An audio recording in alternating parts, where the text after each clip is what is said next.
Welcome back, everybody, to 3F, Faith, Family, and Freedom. I'm Bobby Allison. I'm Mateo. I'm the psychologist, and he's the theologian. Today we're going to discuss some topics that pertain to biblical teachings surrounding the old story of Nimrod.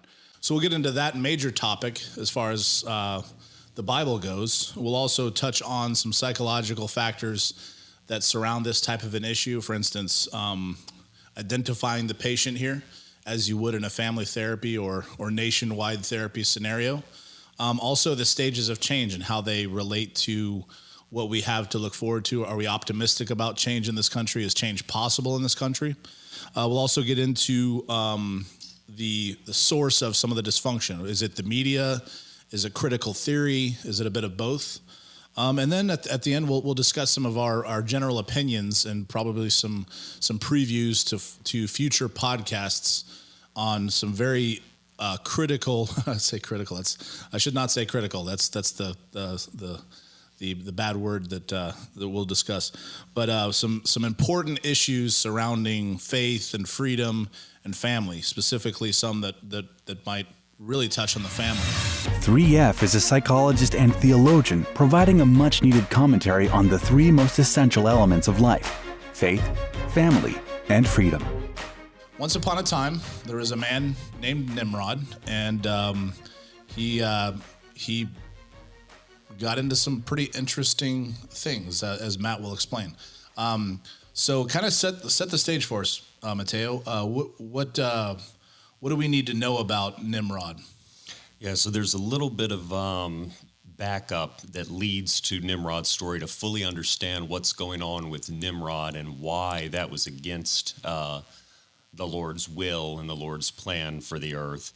And so what I want to do is I want to give a little bit of the scriptural background. And I think some of our listeners get excited to go into scripture. Some might think like, oh boy, and want to kind of gloss over this, but I really believe if you'll stick with us on this, we'll keep the introduction kind of brief, but if you understand this point, and it comes right at the beginning of the Bible, it's God laying a theological foundation. If you understand this, there are certain things that are happening in the world and in media and politics that you will see through a new lens and through new eyes. And it'll just help you understand a little better what's going on in the spiritual warfare behind it. And it will also guard you against some of the big deception of the day, because some of the enemy's biggest deception is for you to not understand this. And there's even some of the deception, sadly, has infiltrated the Christian church too. So it's so important to know this. So if you'll stick with us, and we'll get through this relatively quickly, but the first thing to understand is just that God's initial desire was for man to fill the earth, multiply, yes, create more offspring, but also to fill the earth and spread throughout the earth. And we'll just hit a few scriptures just real quick. Genesis 1:28, God is talking to the first man and woman that he's created. It says, "And God blessed them, and God said to them, be fruitful and multiply, and fill the earth and subdue it, and have dominion over the fish of the sea and over the birds of the heavens and over every living thing that moves on the earth." So there God says in his word, fill the earth. So then if we go to Genesis 9, verses 1 and 7, this is after the flood and Noah. So after the flood, it's kind of a second creation, if you will. God destroyed the first creation, and this is a new creation account. So when Noah and his family get off the ark, it says, "And God blessed Noah and his sons and said to them, be fruitful and multiply and fill the earth." There we have it again. So after the flood, we've got that same original command to fill the earth.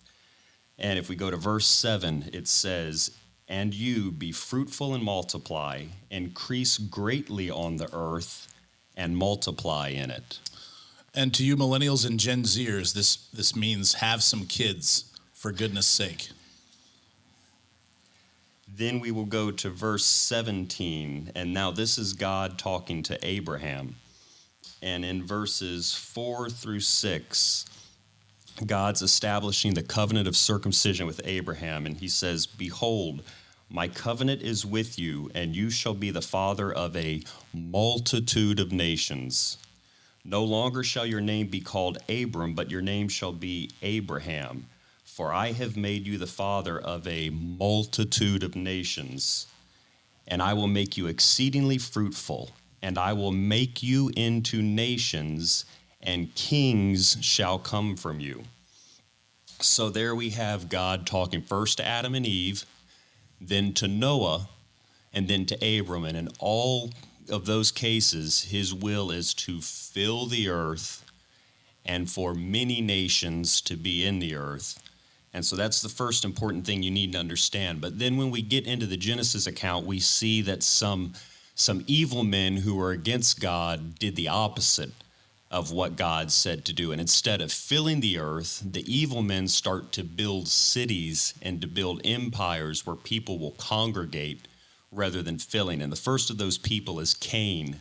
And if you recall the story of Cain, the first children of Adam and Eve were Cain and Abel. And Cain kills Abel out of jealousy because God accepts Abel's offering and not Cain's. So we see that Cain is an evil man. He's the first murderer. And this is Genesis chapter 4. And in 16 and 17, after Cain kills Abel, it says, God punishes Cain, and it says, "Then Cain went away from the presence of the Lord and settled in the land of Nod, east of Eden. Cain knew his wife. She conceived and bore Enoch. When he built a city, he called the name of the city after the name of his son, Enoch." So we see there that Cain is going away from the presence of the Lord. That's both physically and spiritually. And so once he's left the presence of the Lord, he builds a city where his offspring will congregate rather than filling the earth.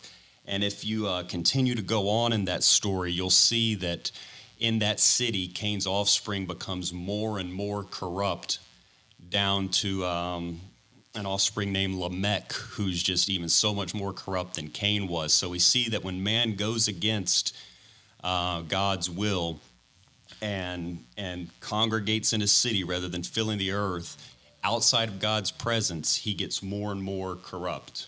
That explains the Cuomos. Exactly. Good point.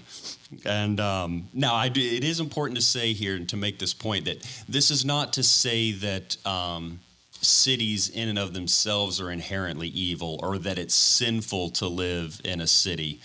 But we can see when we look at cities that in cities sin proliferates and decay happens on a scale that you just don't see in rural settings. Now, that's not to say that rural settings aren't full of sin and ways to sin as Right. well, but you don't have your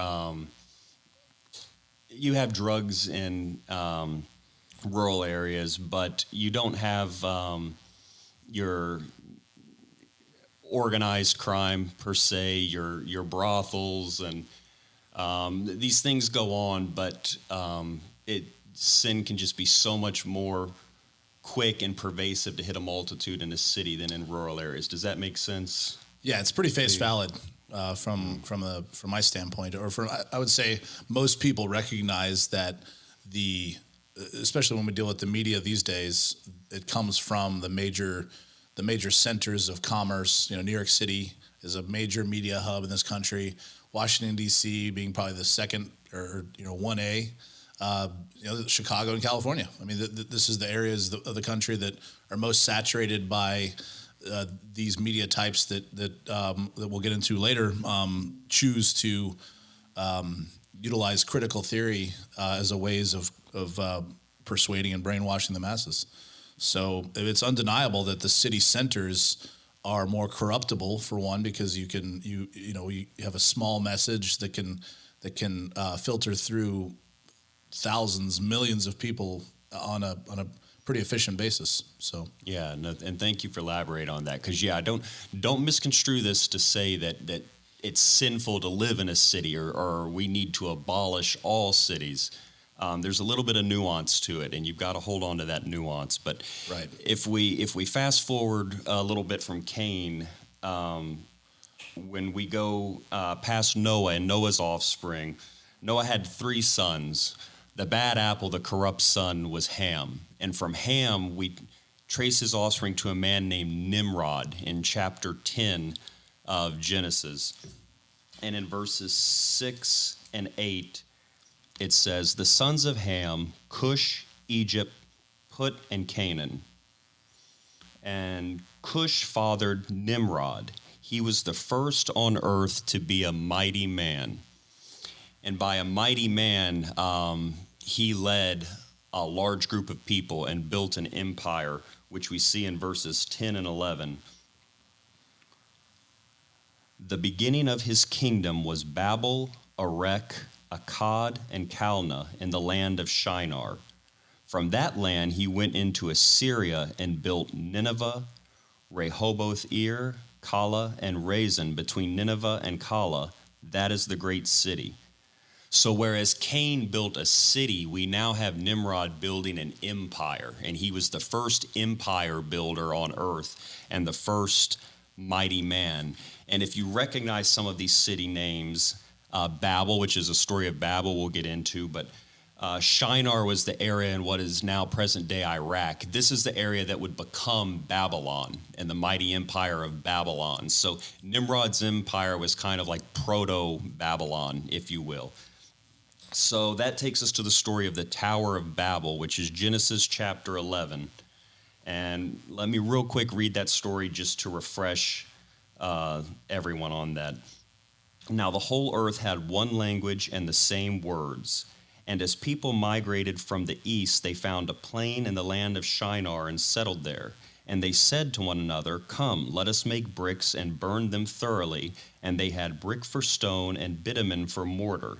Then they said, come, let us build ourselves a city and a tower with its top in the heavens, and let us make a name for ourselves, lest we be dispersed over the face of the whole earth. And the Lord came down to see the city and the tower which the children of man had built. And the Lord said, behold, they are one people, and they have all one language, and this is only the beginning of what they will do. And nothing that they propose to do will now be impossible for them. Come, let us go down and there confuse their language, so that they may not understand one another's speech. So the Lord dispersed them from there over the face of all the earth, and they left off building the city. Therefore its name was called Babel, because there the Lord confused the language of all the earth, and from there the Lord dispersed them over the face of all the earth. So we see that in the Tower of Babel, everyone spoke one language, and they were ruled by one mighty man. And there in verse 4, the people said, let us build a city, lest we be dispersed over the face of the whole earth. Now that is the exact opposite of what God commanded Adam and Eve, Noah, and Abraham to do, as we saw in those first verses. Man was told to fill the earth, but in Babel they wanted to come together as a people and build this huge tower that would hold them together so that they could not be dispersed over the face of the earth. So this is the antithesis of what God desired, what God asked them to do, and it's an anti-God movement. And in response to that, God creates this division to slow the corruption of man. When God creates the multiple languages, the multiple nations, and God forcefully spreads them over the earth, since they were trying not to do it themselves, in creating that division, God is slowing the corruption that was happening in that empire and in that city under that mighty man of Nimrod. Once people had different language and different nationalities, they could not all be swayed by the one evil man at the top. It slowed the corruption and the decay. And so what we see there is that division at times can actually be a good thing. And this is another area you have to look at it with a little nuance. But for example, when you have separate nations, let's take Hitler, for example. When Hitler, who was a mighty man like Nimrod, corrupted Germany and the surrounding area under the Third Reich, because there were other nations in the world, such as America, praise God, and the Allied powers, the entire world did not become corrupt under Hitler. There were other nations that not only stopped that corruption, but came and defeated Hitler. If the whole world had been under a Germanic Third Reich system, Hitler could have just corrupted the whole world, and that would have ended God's plans in that moment. It would have been tribulation into the world, and that wasn't the time. We also see this with Mussolini, Stalin. When these evil men rise in an individual nation, but we have other nations, the corruption is held to that one area. You could also possibly see that the Lord might have a plan in having different denominations when we look at it this way. Because there's different denominations or that division in the Christian church. Now, the nuance, Christ prays that they would all be one, but maybe that means in spirit and truth. But when we have the different denominations, if one denomination becomes corrupt, and I'm just picking random denominations, I'm not picking on anybody, but because there's a central authority in Catholicism, I'm not an anti-Catholic when I say this, but if there were a super corrupt pope, that could technically corrupt all of Catholicism because it's all under that one man. But because you have other denominations, all of Christianity wouldn't be ruined by that. Let's take another example so we're not picking on our Catholic brothers and sisters. There's a great pope in power and the Catholics are doing good, but the government body over Methodism becomes corrupt. That would only corrupt Methodism in that case, but you'd still have Baptists, Catholics, Presbyterians, as an example, walking the way they should be. So when we have these divisions, it can slow corruption when they happen. And then there was America. So fast forward to modern times, we see this happening again to a large extent. And I think they're using a lot of different weapons to perpetrate this type of regime. And we're seeing this with the media and critical theory. There's been we have a strong history in this country of individualism and a very strong moral value that's wrapped up into the American dream.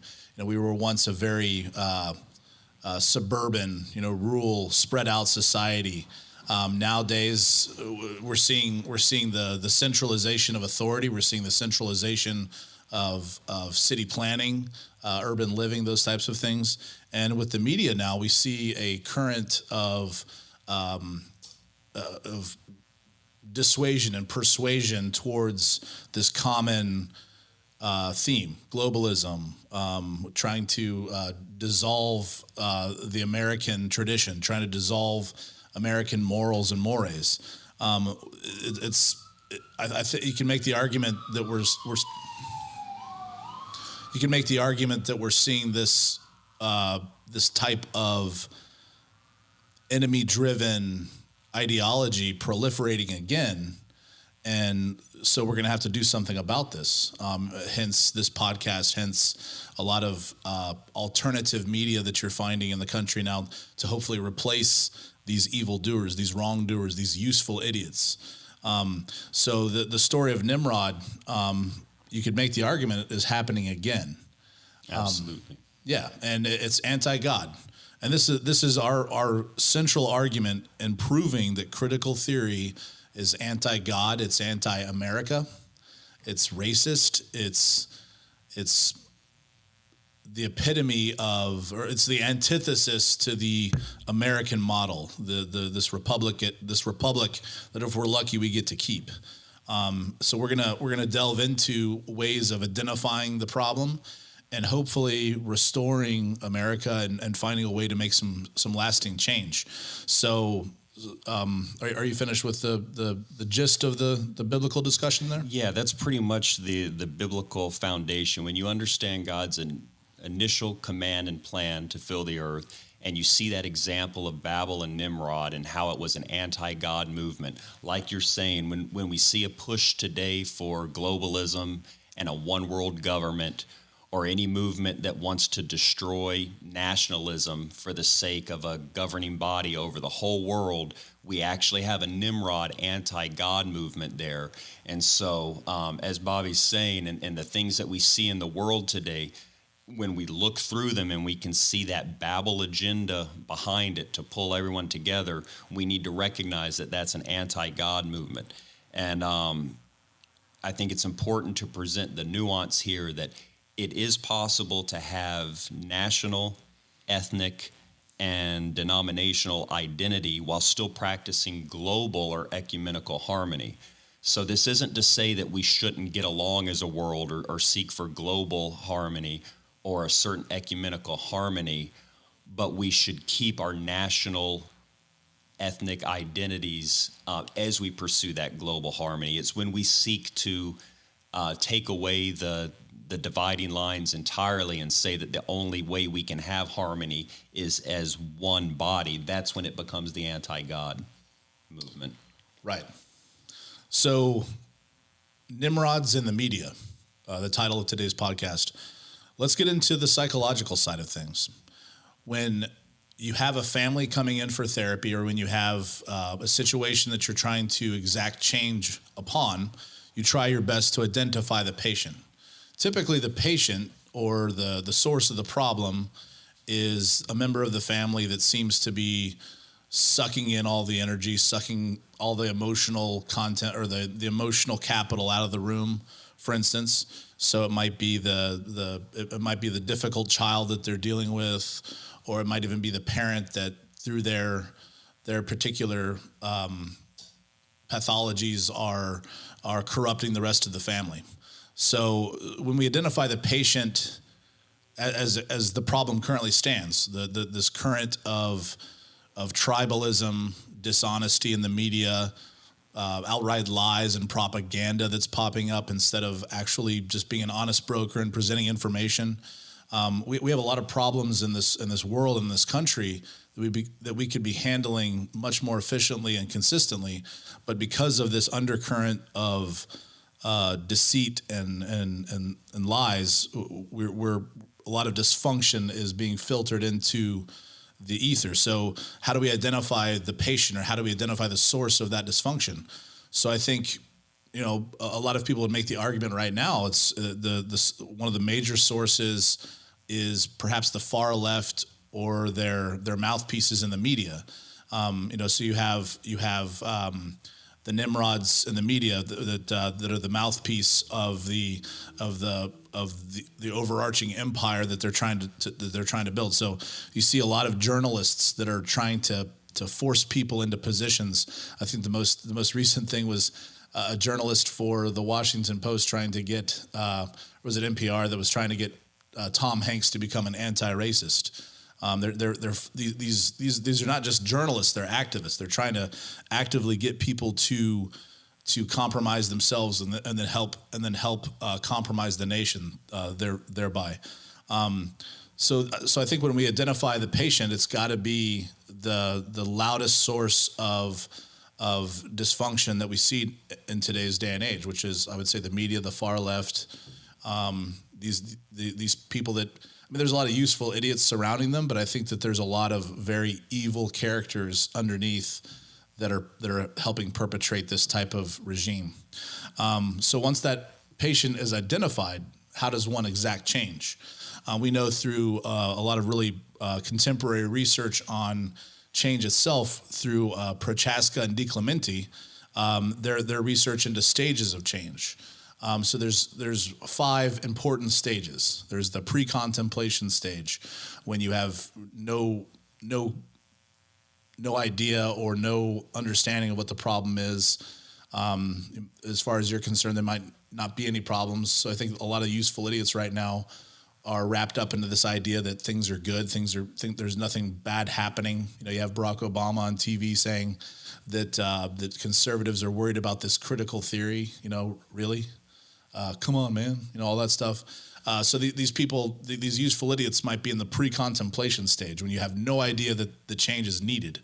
After the, You mind if I jump in just real Sure. quick? When you say useful idiot, in case some of our listeners aren't familiar with that term, because it carries even more power when you know the first or early communist, in order to make their communist dream come together, they said that they needed useful idiots in the masses who would follow what they said and go along with it, even though it would not benefit them in the long run. It would be for those in power, but they needed their useful idiots. So the idea of a useful idiot is someone that, one of those Nimrods at the top, or people working for Nimrod, is purposely using and keeping blind and asleep to perpetrate a cause that will actually hurt them. And so that's the history behind the term of a useful idiot. Or we could call them, as you did, a Nimrod with a little n, which is an appropriate term, since a Nimrod is sometimes used for an idiot, you Nimrod.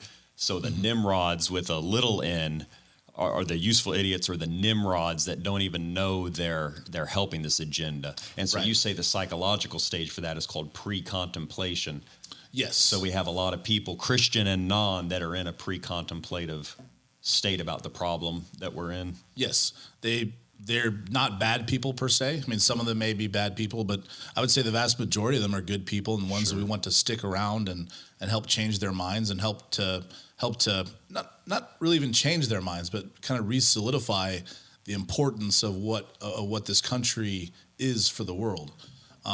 So you have these useful idiots that sometimes have no idea that they're part of this cabal. That I mean, they're some they exist somewhere on the outskirts of what's going on here, but they're enabling these Nimrods, big N and little n, to help the proliferation of ideas, bad ideas such as critical theory, critical race theory, which are anti-God. So the pre-contemplation gives way to contemplation. It's the second stage of the stages of change, and at that stage you recognize that something's amiss. There's a problem. You're not exactly sure how to go about fixing it.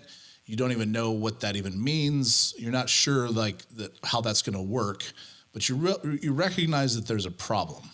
Okay. And I think a lot of us have been there recently. A lot of us have foretold of that type of scenario for a long time. So let me ask, and if I'm jumping ahead to the next stage and not realizing, stop me. But one thing I've noticed is, for the first time, there's a lot of people speaking out at these school board meetings against critical race theory, Right. when previously a lot of people didn't even know what it was or that it was a problem. Right. Is that the contemplation stage, or does that jump to whatever the third stage is going to be? Right. I would say that's contemplation stage, and some People of them starting to realize there's an issue. and some of them were even former useful idiots. Right. Sure. I think I was a useful idiot for many years. I was So, too. I wear that badge. Yeah. I wear that badge loud and proud. I think a lot of us are busy. A lot of us are have a lot of distractions, have a lot of different pulls for our attention, and we are sometimes useful idiots by default.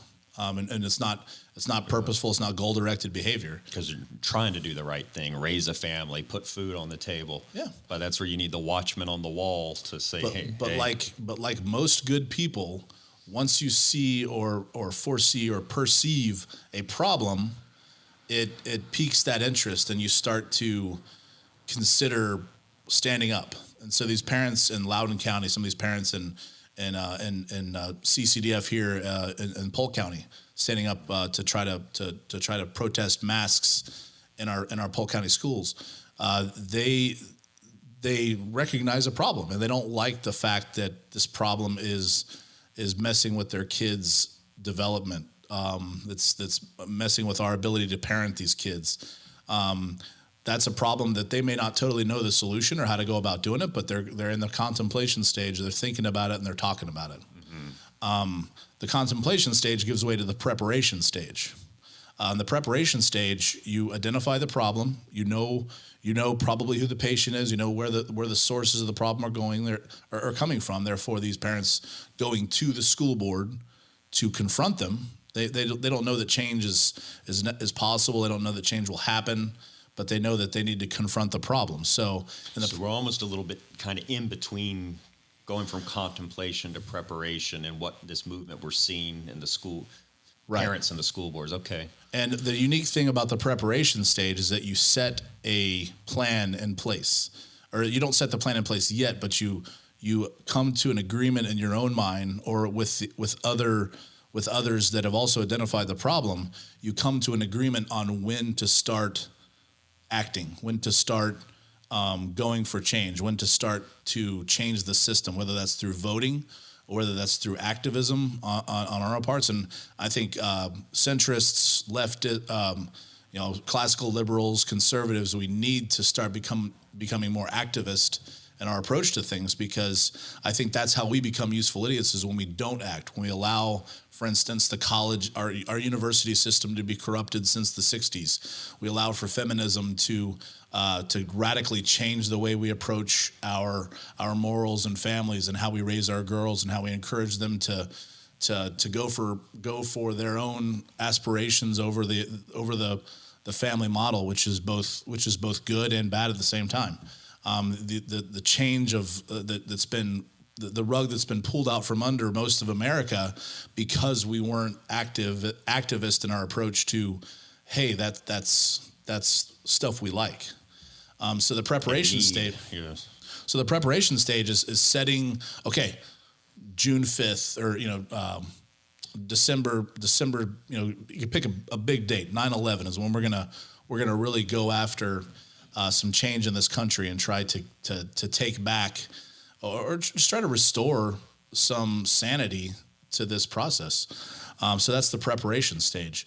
And when that day hits, you enter into the action phase, the action stage, which is when you exact your plan. You start to perpetrate your plan on the source of the problem, on the identified patient. You go after the media. You go after the voting booth. You just put your head down. You know you've already contemplated. You've already figured out what that change needs to be. So now it's time to put it in action.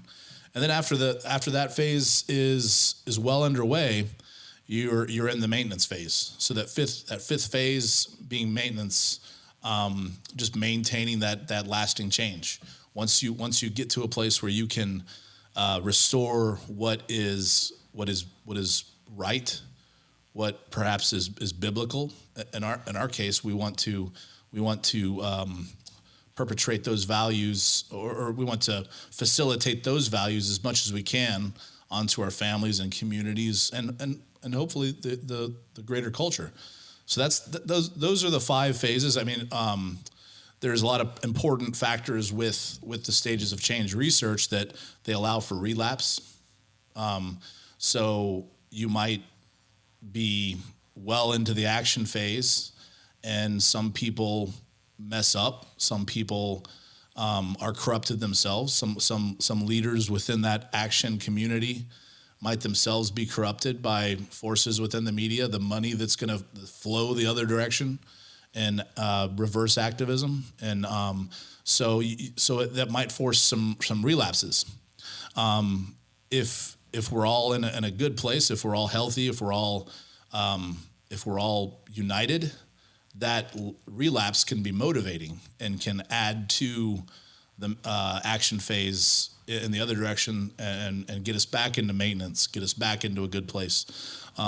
So it's an ongoing process. So that's the psychological perspective on this problem. So we have, from the biblical standpoint, we have Nimrods with the big N and a little n, and then from the psychological perspective, we have a patient and we have a method of exacting change. What jumps out to me in those stages that you mentioned is one, like you say, we're definitely in a contemplation stage where more and more people who have been asleep and apolitical are waking up that something is going on here and action needs to be taken, or we're going to lose things that are important and valuable that we've taken for granted and or did not realize there was a movement in the shadows that was trying to destroy these things and take them over. But another thing that jumps out is you say the next stage is action. Christians, there's an idea that a Christian shouldn't be overly concerned or involved in politics, that's the world. The Christian should be concerned with just souls, living a good life, spreading the gospel. Those are huge things that a Christian should be deeply concerned with and should be the most important thing. But if we willingly ignore what a movement that is trying to destroy our country, that is not a Christian stand to take. So for instance, we should be involved in reading our Bible, teaching our children to pray, and doing the things in the home that are important for spirituality. However, if you have a group of neighbors that are surrounding your house with torches and guns that want to burn your house down, or they're trying to put poisonous chemicals in your pool at night, they're trying to destroy you.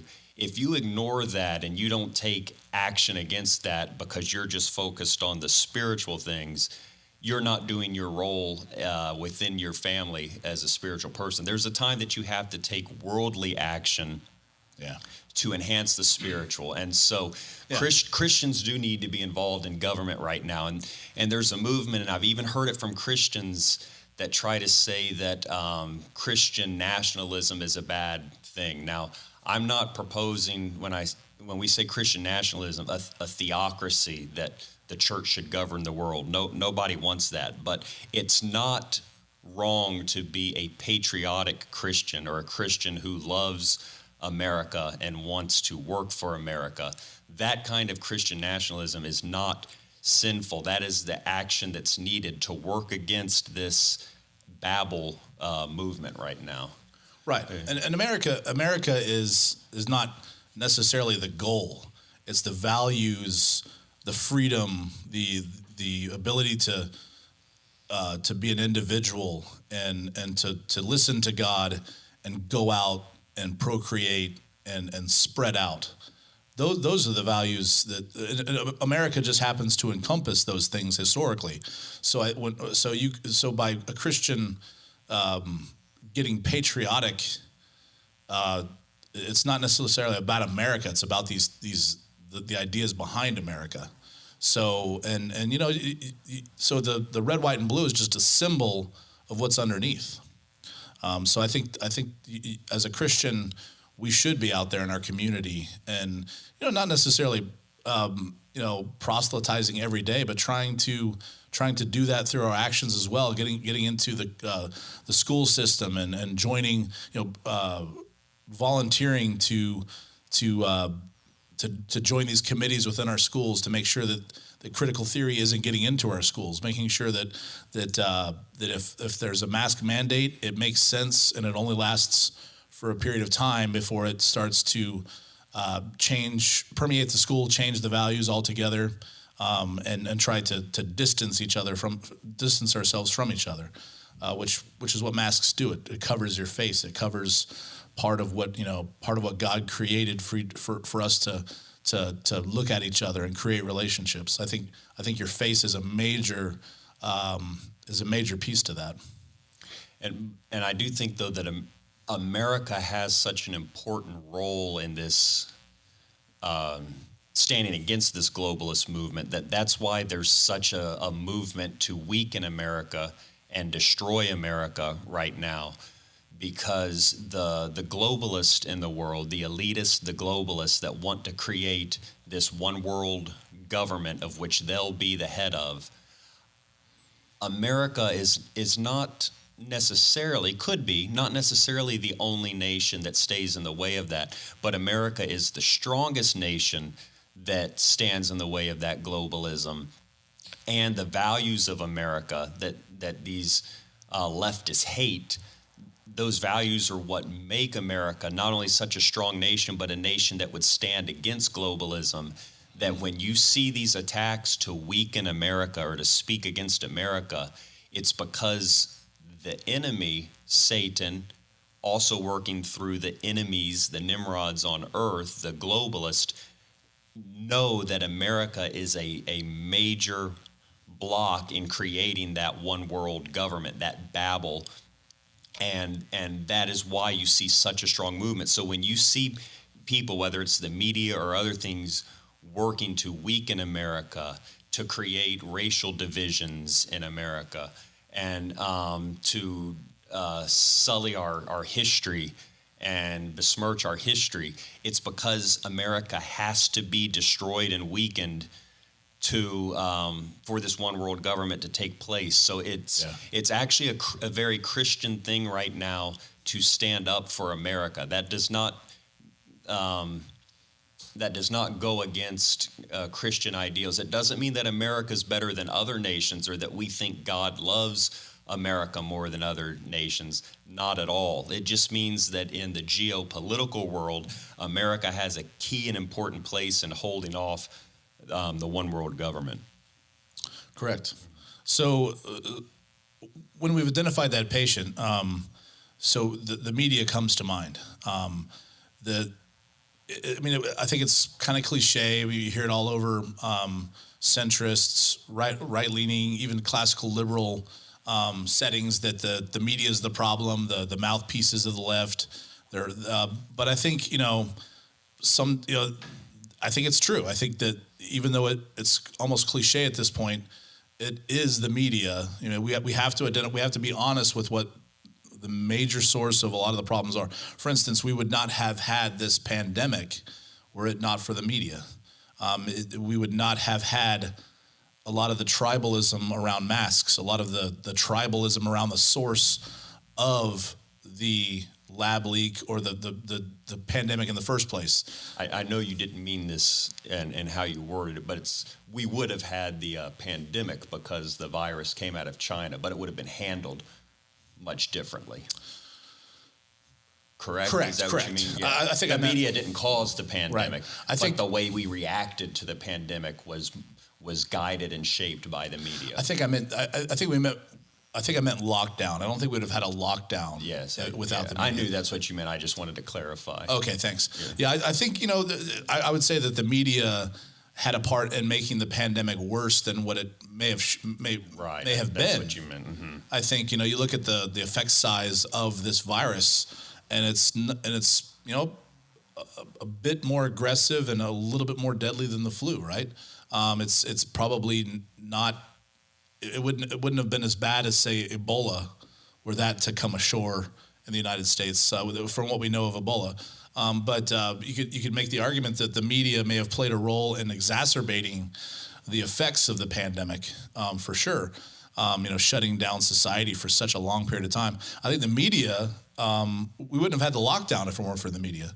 I think that plays into the hands of a globalist, elitist philosophy that wants to downgrade society. So one of the things we've talked about in the past is the Great Reset. And a lot of people thought this pandemic was the perfect opportunity to perpetrate the Great Reset on society because we're shutting down, the economies are going dark for a few months. So this is a great way for us to reset the way we approach capitalism, the way we approach currency, the way we approach, one world language, those types of things. And we're essentially talking about the Tower of Babel. Had they gotten their way, were it not for a lot of really good-minded conservatives, centrists, classical liberals. I mean, we saw a lot of those guys, come out of the woodwork and just defend, and start to push against what we were seeing. Those doctors out of Houston and L.A. that came out in strong rebuke towards the greater media cabal regarding the vaccine, regarding the ineffectiveness of hydroxychloroquine. The cancel culture that if you even say anything bad about the vaccines, you even say anything bad, or counter culture to to what those things are. You get canceled. You get silenced. Those things those things wouldn't have been possible without the media. And a stark example, I think, of media manipulation in this is you have two governors you could hold up, Cuomo and DeSantis. Right. Cuomo did everything wrong, and so many people died, and he mishandled it. It's not even close. Gross negligence, and the media propped him up and just tried to make it a love fest about Cuomo and propped him up. DeSantis followed the science, kept things open, kept schools open, and Florida was in a much better place than New York, and the media vilified DeSantis, just vilified him in the beginning. So you have one governor doing everything wrong, and the media does everything they can to try to lift that governor up and give everyone warm fuzzies about that governor. Mm-hmm. And one that's doing everything right. And the results show the difference. This is not political opinion. Look at the results. DeSantis did everything or most things right. I'm not going to say the man's perfect. Cuomo did most everything wrong.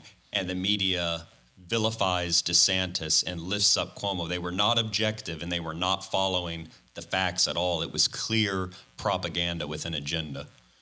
Right, and the deception, or the lies, the deception permeates everything. So everything that's coming out of Washington, of New York, these media bastions, it's all directed, or it's all through the lens of critical theory at this point, because they're just not being honest. I mean, for instance, the first European visit or trip this week with President Biden over to England and to various to Switzerland and various European venues for was it the G7? The G7. Yeah, it was the G7 summit where he met Putin, he met various world leaders.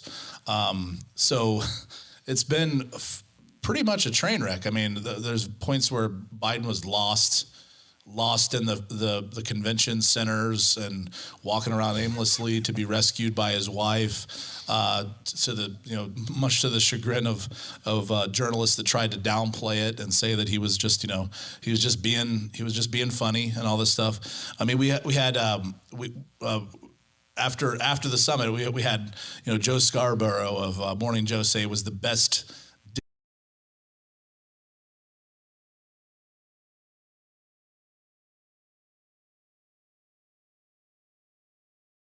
And mistaking Libya for Syria, and jumping onto reporters, jumping down their throats about asking probing questions. You had Chuck Todd say that this was he's the most diplomatic and the most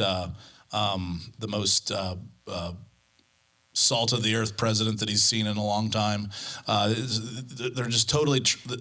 Obviously, the masks are off at this point. If you have any discerning bone or synapse in your body, then you can see that they're selling us a bill of goods. They're utilizing critical theory to just push everything through to try to get some sort of secondary gain, which we've talked about this.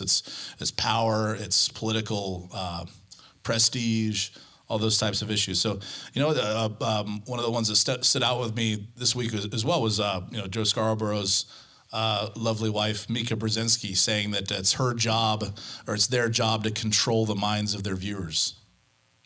Not even hiding the fact that it's and propaganda. She they're not presenting news. They're trying to control the mind of their viewers to their agenda.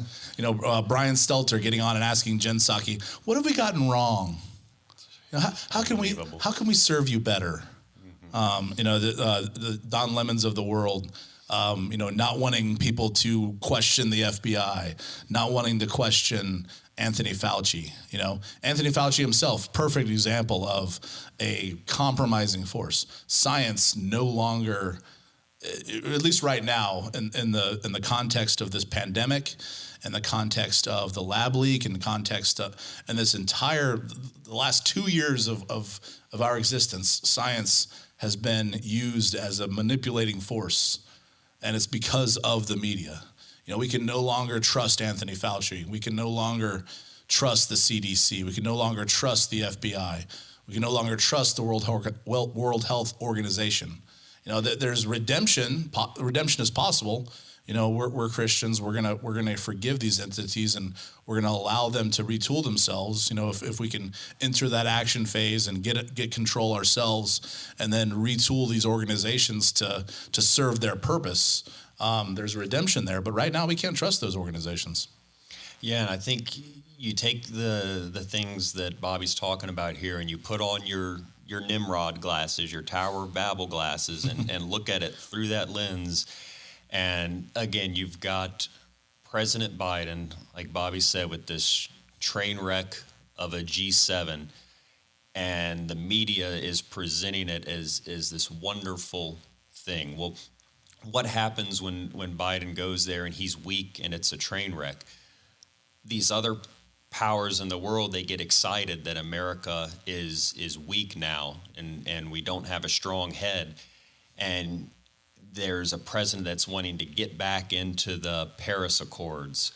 That is a globalist movement. Climate change, it's not to say that we aren't to be good stewards of the world, but climate change can be presented as an existential threat that the entire world needs to come together if we're going to fight this and save ourselves. So there you have a Babel movement. It's a crisis. Yeah, we need to create a Tower of Babel and come together to fight climate change. Because it's such a crisis. Yes, and then your Nimrod takes control.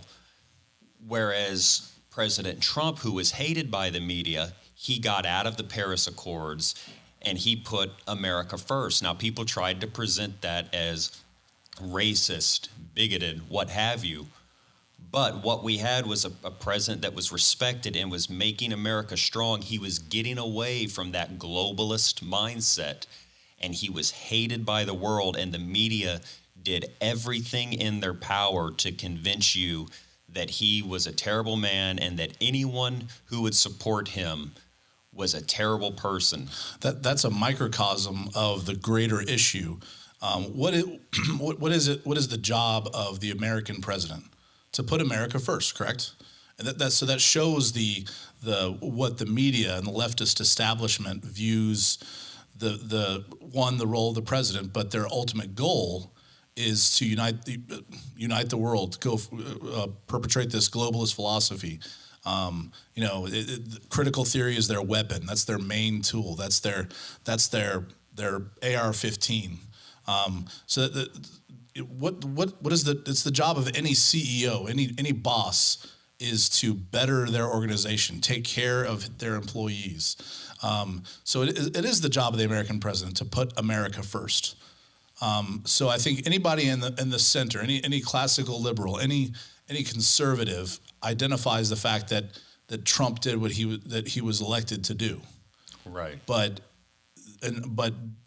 he pierced a veil that we now see, that they've taken their mask off. That we see the power of these people, because they're not a large group. I mean, it's a collection of world leaders. You have your money men of the world, the puppeteers, the George Soros, the Bill Gates of the world. But it's not a huge organization, not a huge group. But you see their power. It's a few very powerful people with a network of useful idiots. Right. A lot of money. And the media, I think a lot of people in the media are useful idiots, because they're after a position that they've had to claw their way to. The media in our country, it's a meritocracy like you've never seen before. The people that we see at the top of the media profession are the ones that are most willing to put that knife in people's back and then ask for forgiveness afterwards and get to that place and then try to seem like they're credible and seem like they're virtuous. But those are the ones that had to really claw their way to the top. The media in our country has changed drastically over the last 50 years. They never used to go to college back in the early days of the press, the media, the people that started up these early newspapers, these early media organizations. They weren't the reporters were very working class individuals that just pounded the pavement. They just got out there, they observed what they observed, and they reported it in a way that got that news out in a very efficient manner. Nowadays, the reporters are the children of elites. They go to the most prestigious organizations in our country, the Harvards, the Northwesterns. They're funneled through these Marxist schools of thought, like Columbia University and Harvard and Yale. I'm sorry to hear. I can't believe I'm drawing a blank. But the CNN reporter, gray hair, homosexual. Anderson Cooper. He's a Vanderbilt. He's a Vanderbilt, exactly. Yeah. That's what I was going to say. I mean, well, the Cuomo guy, Fredo Cuomo. He's the son of a governor, and it's just they're the offspring of media elites. They're the offspring of political elites. These people aren't. It's not a census stratified. It's not a heterogeneous population. These people come from the same schools. They come from the same backgrounds, and I think a lot of them just want to continue this lavish lifestyle. Look at the salary of somebody from the New York Times 50 years ago versus the salary of somebody for the New York Times now, or for NBC News or something like that. They're concentrating a lot of wealth, a lot of power into these entities. I think a lot of the Nimrods. The true Nimrods are the leaders of these, the Jeffrey Zuckers, the Jeffrey Bezos, Washington Post and CNN. I think they're the true Nimrods. They tell these reporters that just want to be fat and happy. There's some entities of the media that are themselves Nimrods as well, but I think the vast majority of them fall into that smaller population of those global puppeteers. Well, and when you take these string pullers at the very top, the handful of power brokers that are trying to create this one world government, they know that they need the media, higher education, lower education, entertainment. They know that they need these things to pull it off, so they are going to seek to corrupt these institutions. And when you've got money, it's not hard to find a puppet to do your dirty work. And so it's easy to corrupt these things. If you have someone who's into truth and righteousness, they won't last long. Get them out, get your mouthpiece puppet in there, deceive the world so we can increase our number of Nimrods, useful idiots. Speaking of puppets, just ask Brian Stelter. Jeffrey Zucker, actually, there's a section of Brian Stelter's body that Jeffrey Zucker can just stick his hand up through his torso and manipulate the lips of that guy's face. Not a torso I'd want to go. I wouldn't recommend it for the faint of heart. But is that why he doesn't wear pants when he's on air? Right. It's for quicker access. Right. Yeah. I mean, it's insane. I mean, in any fair-minded person, honest broker can see through this. I mean, look at Jeffrey Toobin, for goodness sakes. The man 7 months ago was caught on camera masturbating when he thought that the meeting was over. Fired from the New Yorker, hired back this week by CNN. Who does so? Talk about identifying the patient, right? I mean, that guy's got some problems. He's 65 years old. I mean, and you're caught masturbating on camera? I mean, to me, that's such a red flag for people that want to take this organization seriously, or the media as a whole. I mean, you do not. You say he was hired back. Now they knew who he was. Well, he served his suspension. Yeah, I'd like to see that hiring process as they look at the resume, and I know they knew who he was, but they're like, okay. So I see on here you were caught masturbating on camera. Can we talk about that for a moment? How'd it go, Jeffrey? Were you able to finish the session? I don't. It's insane. Like you hire, if you're a organization that is supposed to be the watchdog of the country, you hire people that at the very least are honest brokers. That you don't hire back, you don't accept back someone that's compromised themselves so deeply. And I've got some theories on that. I mean, the media, they know what's going on. I mean, these aren't stupid you have people. To ask yourself, why would they hire? Right. Well, exactly. Like So my guess, pulling his strings, or vice versa. I mean, this is a savvy individual. He's obviously a smart guy, legal expert. I mean, I would say that his opinions are suspect at best, but he's a lawyer. He's I'm sure he's been to school and read a few law books, but so he has information. He knows essentially what's happening within these organizations, correct? I mean, he knows that they're looking past the truth and choosing to share lies. Mm-hmm. So we've seen a lot of people peel off of the media establishment, the Barry Weisses of the world, the Glenn Greenwalds of the world, where they just leave these organizations and they go out. And that has to upset people within the media that oh my gosh, we're losing credible people and they're talking against us. That's terrible for our narrative. So I think when it comes to people like Jeffrey Toobin, who's seen the face of the snake, that they don't want him talking. They don't want him getting out and saying, hey, yeah, I screwed up. Oh, and then CNN's full of crap. Yeah. And Christians, CNN got so much wrong. MSNBC got so much wrong. It's been proven that it's wrong, whether it was the Russia hoax, backing sham impeachments, the Nicholas Sandman case, Jussie Smollett, and there's bigger issues, coronavirus things. They've gotten so much wrong, and it's clear that there is an agenda behind it. And so I just ask brothers and sisters, Christians, those of you that are still watching CNN, MSNBC, why do you trust these people?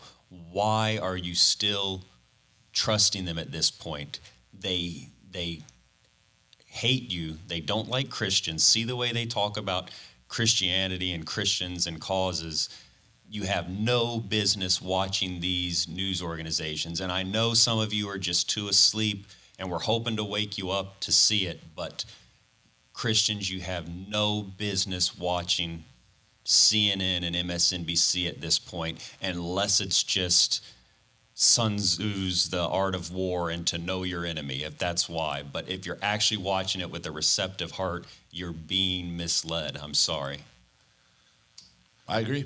And I think we're so used to our old routines. I mean, or our current routines. I think people, if you get up and you watch the same, I used to watch the Today Show when I was a kid, like with my family, on occasion, and with my mom and dad and stuff. We get up and get ready for school, and we watch the Today Show. I used to watch Meet the Press. I'm so disappointed in Chuck Todd because I used to view him as a honest broker. I used to view him as a person that just loved this country and wanted to get the right word, wanted to get an honest voice out on a consistent basis. And to see him over these past few years just obviously take the bait and take the easy way, it's extremely disappointing. I mean, I used to watch Meet the Press with Tim Russert all the time, and Chuck, David Gregory took over. Then Chuck Todd was just,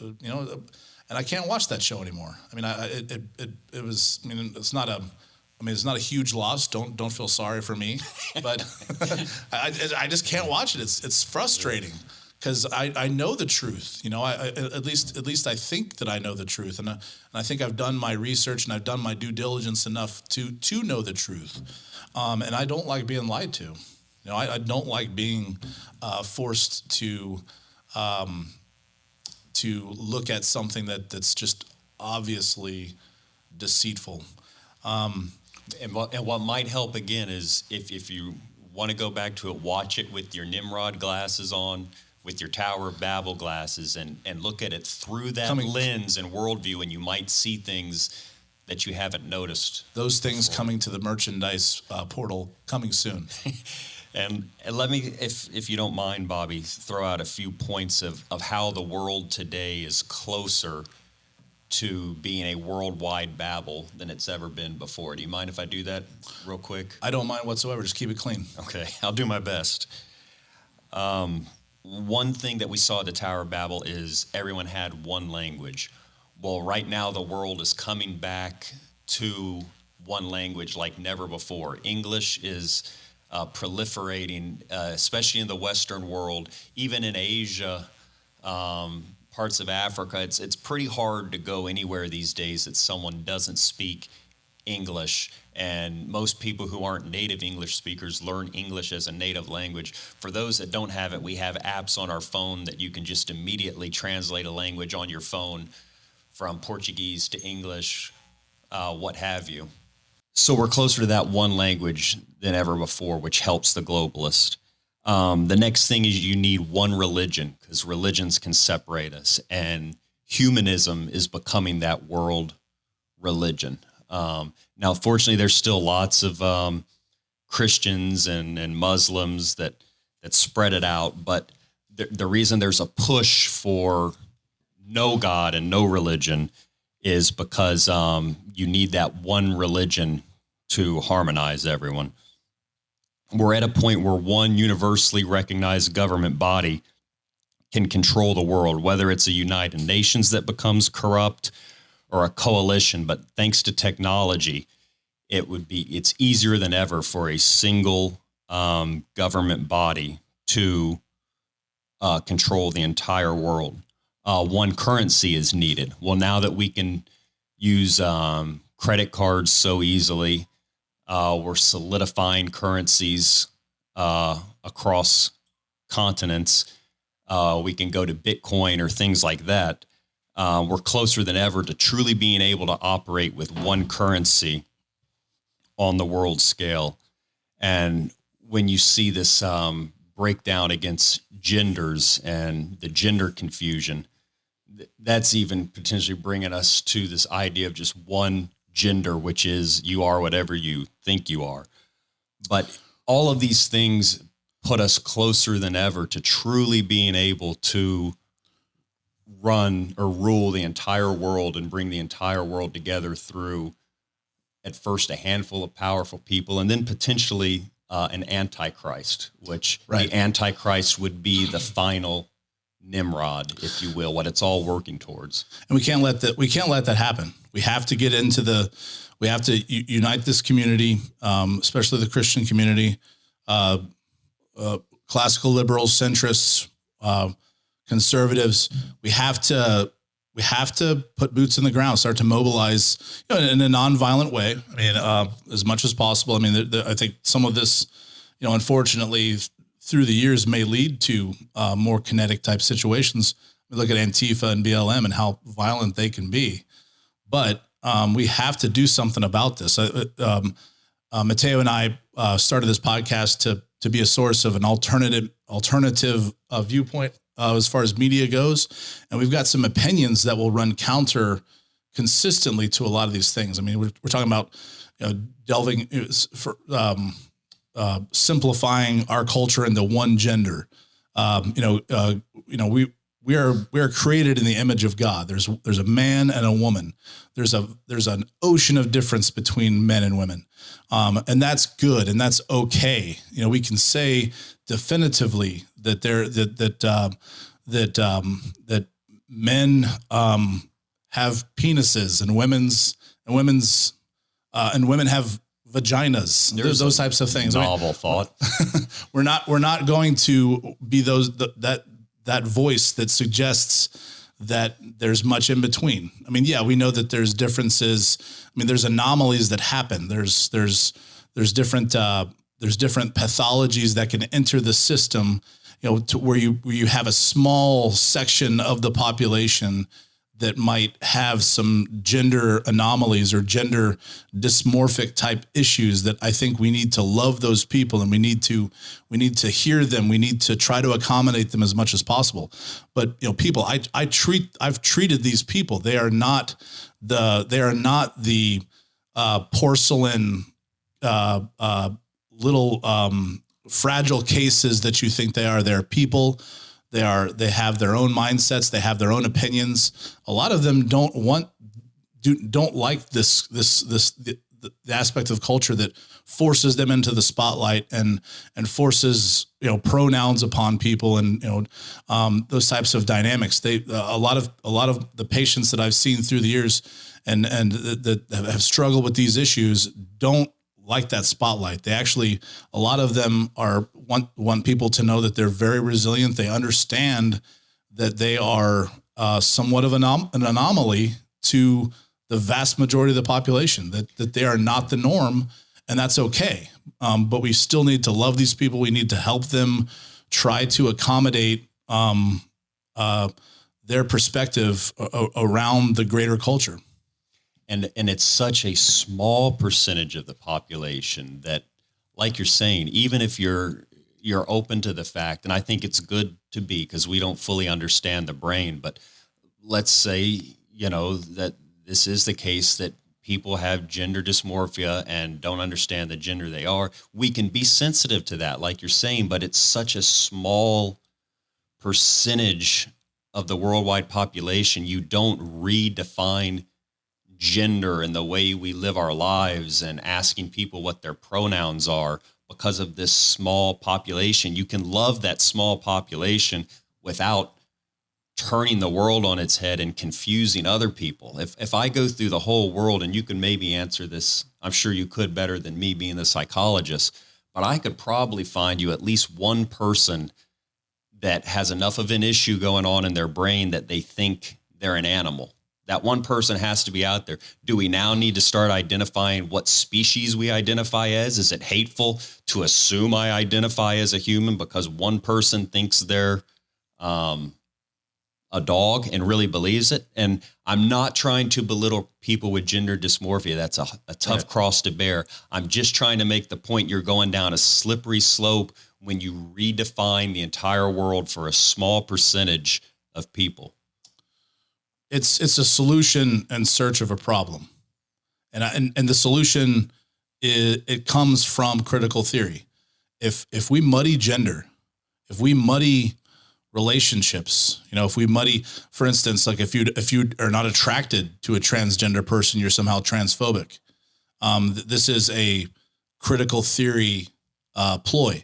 No, we're not maligning individuals that suffer this dysphoria, this dilemma of feeling as though you're trapped in another gendered body. We're not making light of that. We're not trying to make fun of it whatsoever. It's a very disconcerting place to be, I'm sure.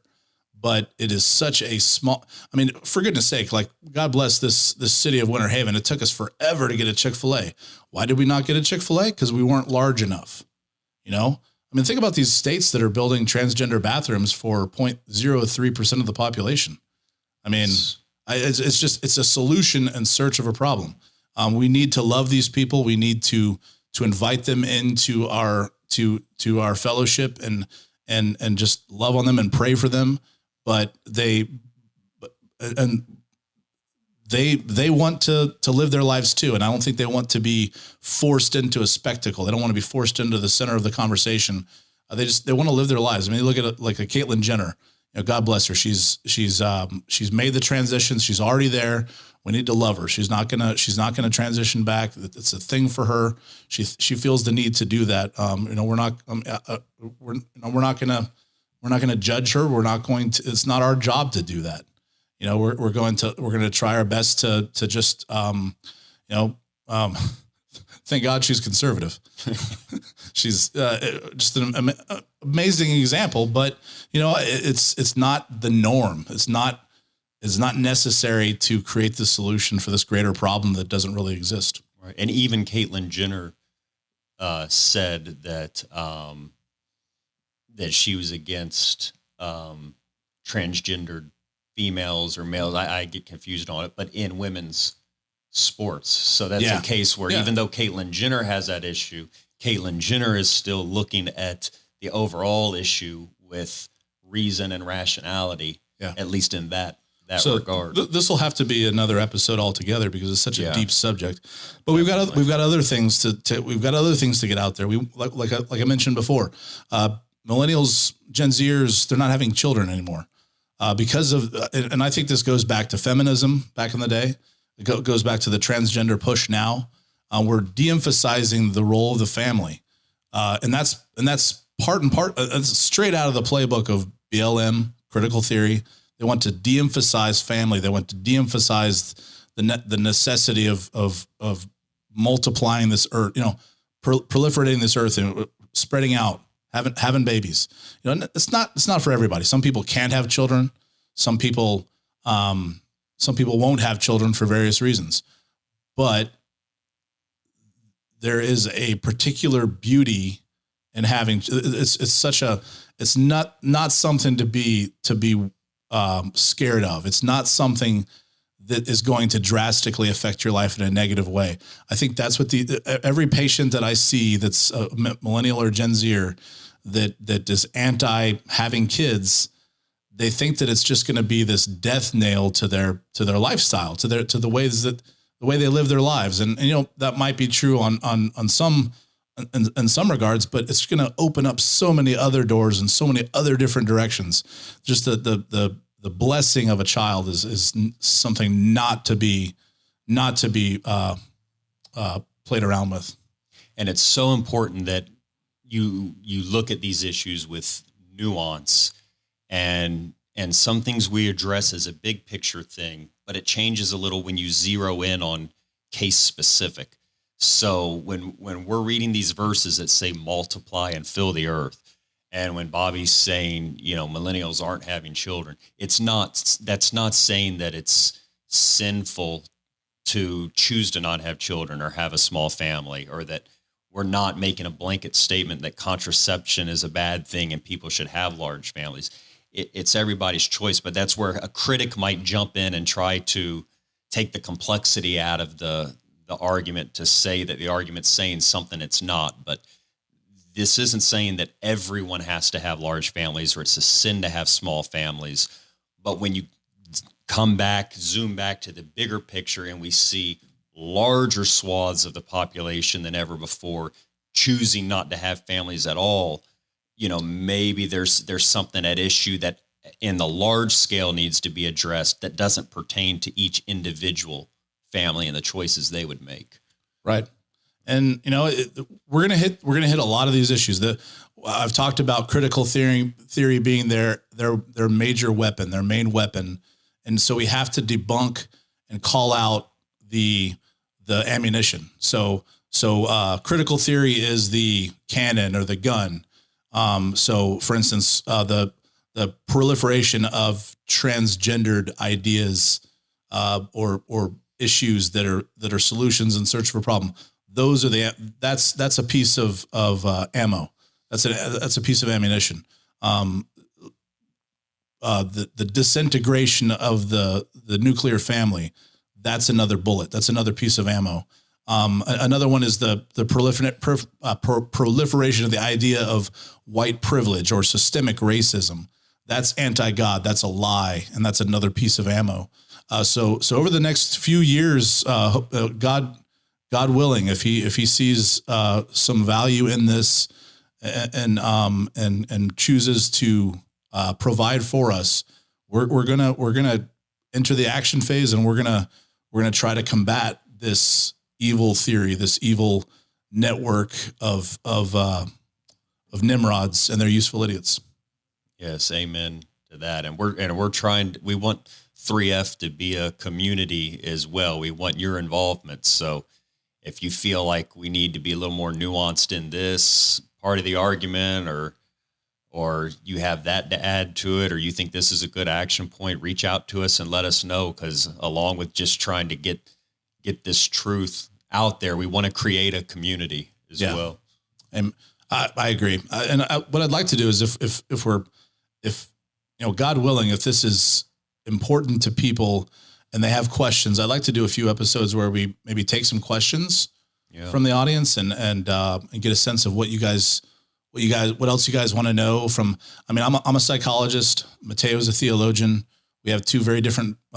We have a common upbringing as being Florida boys, but we have two different sets of expertise that we can come together on this and hopefully be very useful to the kingdom. So we'd like to get some questions. We'd like to get some feedback, positive if possible.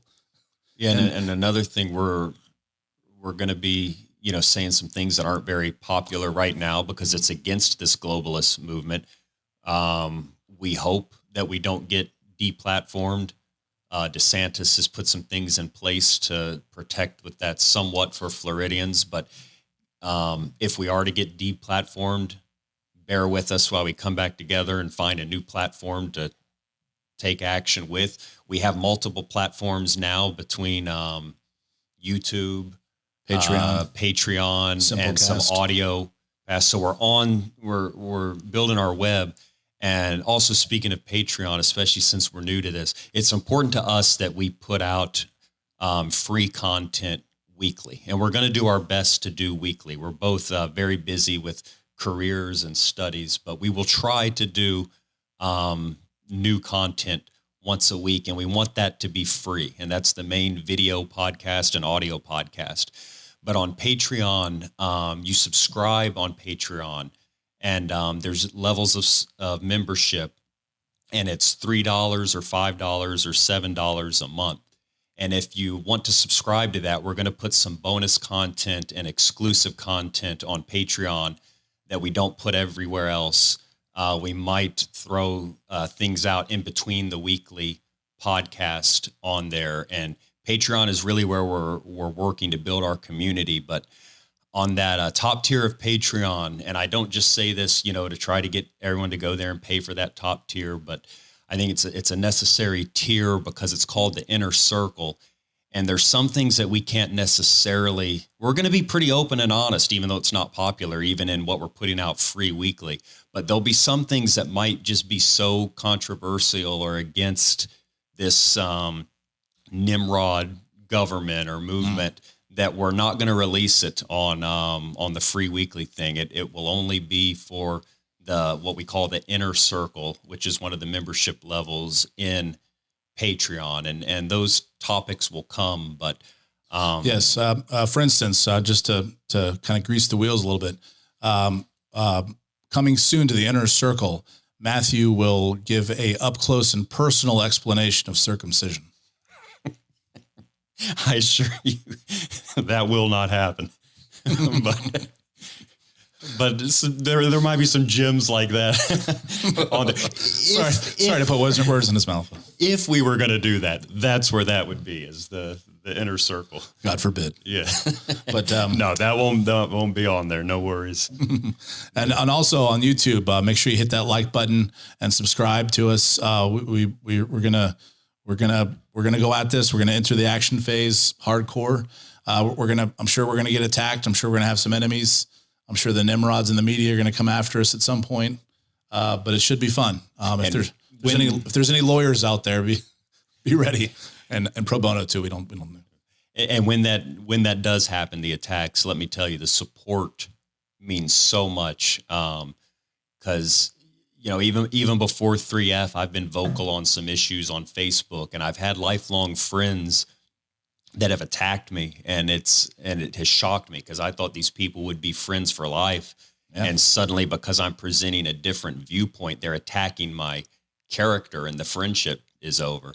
Now, I've had other friends that disagree strongly in major areas, and we've maintained cordiality and friendship, and that's such a blessed thing. But when you're being attacked like that, don't underestimate how far just a little encouragement and support goes, and we appreciate that, and sometimes that helps in weathering all the critiques and attacks. But know we're a community and we're a family, and if the trolls are attacking you, you've got family, and know that. Amen. All righty. Well, that's been another good podcast, a good discussion on the Nimrods in the media. Thanks, Mateo. Thanks to you guys as well. God bless you, and we'll see you soon. Thanks, guys. We love you. For exclusive content and bonus footage, please subscribe to our Patreon page at patreon.com/3fcommunity. That's patreon.com/3fcommunity. We'd love to have you join the family.